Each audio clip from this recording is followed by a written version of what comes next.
শ্বাসকষ্ট আছে, অ্যাজমা আছে, ব্রঙ্কাইটিস, ব্রঙ্কিওলাইটিস, এই সমস্ত ক্যান্সার, লাং ক্যান্সার, এই প্রত্যেকটা রোগের জন্যই মূলত সাধারণত বায়ু দূষণ, যে কেমিক্যালস থাকে, দূষণ থাকে, এই দূষণই অনেকাংশে দায়ী। খাবারে যে কেমিক্যালস থাকে, এই কেমিক্যালসের কারণে সাধারণত অনেকেই লিভার ক্যান্সার, পাকস্থলীর ক্যান্সার, বহুবিধ ক্যান্সারে আক্রান্ত হওয়ার সম্ভাবনা বেশি থাকে। বিসমিল্লাহির রহমানির রহিম।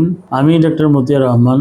আমি 1979 সালে ঢাকা মেডিকেল কলেজ থেকে MBBS সম্পন্ন করে তখন থেকেই সরকারি চাকরিতে যোগদান করি এবং যোগদানের পর থেকে অদ্যাবধি, বিশেষ করে রিটায়ারমেন্টের আগ পর্যন্ত সরকারি চাকরিতে কর্মরত থাকাকালীন অবস্থাও আমি প্র্যাকটিসে মেডিসিন এবং শিশু রোগের উপরে প্র্যাকটিস করে আসছি এবং রিটায়ারমেন্ট করার পর থেকেও অদ্যাবধি আমি মেডিসিন এবং শিশু রোগের উপরে চিকিৎসা দিয়ে আসছি বিরতিহীনভাবে।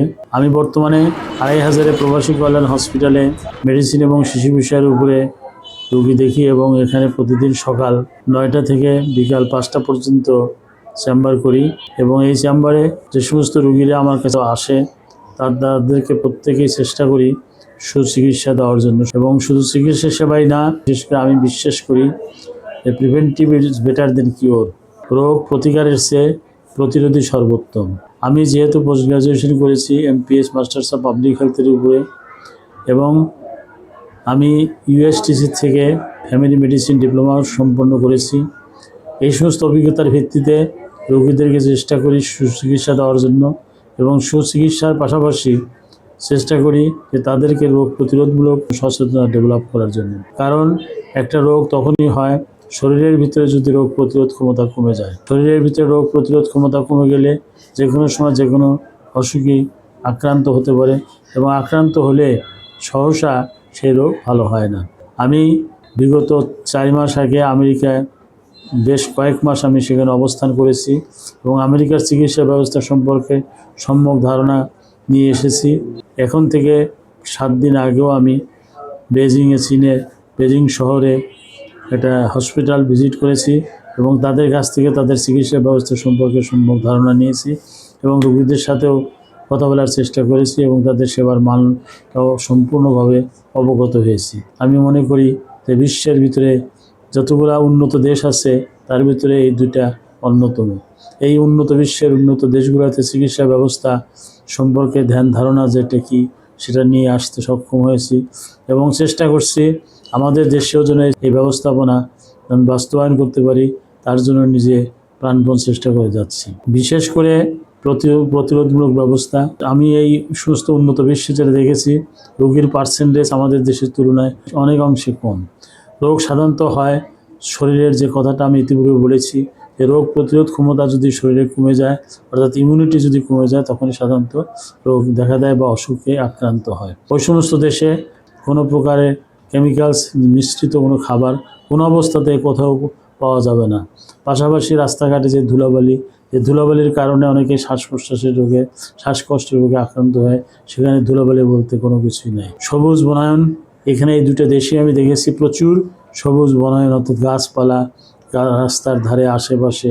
এখানে গাছ কাটা কোনো নিয়মই নেই এবং কেউ কোনো গাছে হাত দিতে পারে না এবং কর্তনও করতে পারে না। এই যে সবুজ গাছপালা, এটা আমাদেরকে বেঁচে রাখার জন্য, ভালো রাখার জন্য সবচেয়ে গুরুত্বপূর্ণ ভূমিকা পালন করে। কীভাবে গুরুত্বপূর্ণ ভূমিকা পালন করে? আমরা প্রতিনিয়ত সেকেন্ডে যে নিঃশ্বাস প্রশ্বাস নেই এবং বের করে দেই, আমরা যেটা নিচ্ছি এই গাছপালা থেকে অক্সিজেনগুলো বের হয়ে আসে।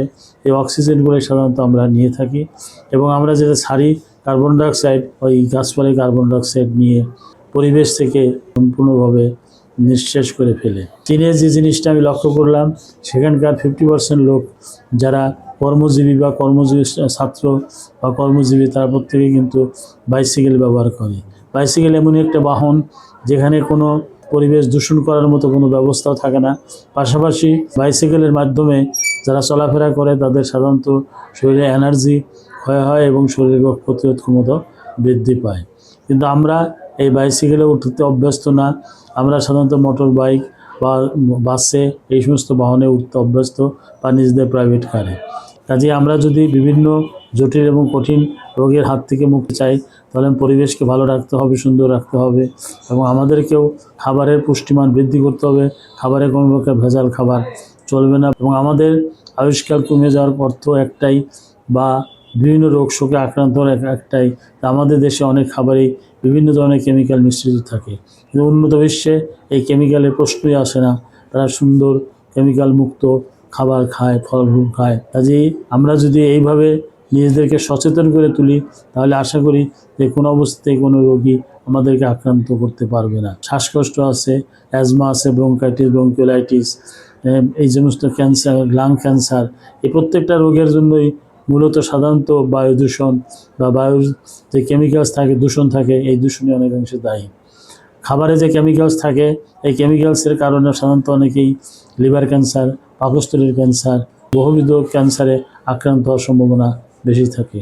কাজেই আমি প্রত্যেকটা সচেতন নাগরিককে এটাই অনুরোধ করব যে নিজের বেঁচে থাকার জন্য, অন্যকে বাঁচিয়ে রাখার জন্য, পরিবেশকে সুন্দর রাখার জন্য আমরা সবাই যেন সচেতন হই। আরেকটা জিনিস যেটা সবচেয়ে লক্ষণীয়, সেটা শব্দ দূষণ। শব্দ দূষণও আমাদের স্বাস্থ্যের জন্য মারাত্মক ঝুঁকিপূর্ণ এবং ক্ষতিকারক। উন্নত বিশ্বে আমেরিকা এবং চীনে গিয়ে আমি যে জিনিসটা লক্ষ্য করলাম, রাস্তায় হাজার হাজার গাড়ি চলাচল করছে, কিন্তু কোনো গাড়িতে কোনো হর্ন নাই, কোনো শব্দ নাই।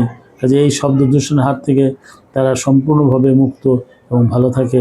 আমাদেরকেও চেষ্টা করতে হবে গাড়িতে অযথা হর্ন না বাজানোর জন্য, এবং একান্তই কোনো অবস্থাতে হর্ন না বাজানোটাই আমাদের জন্য শ্রেয়।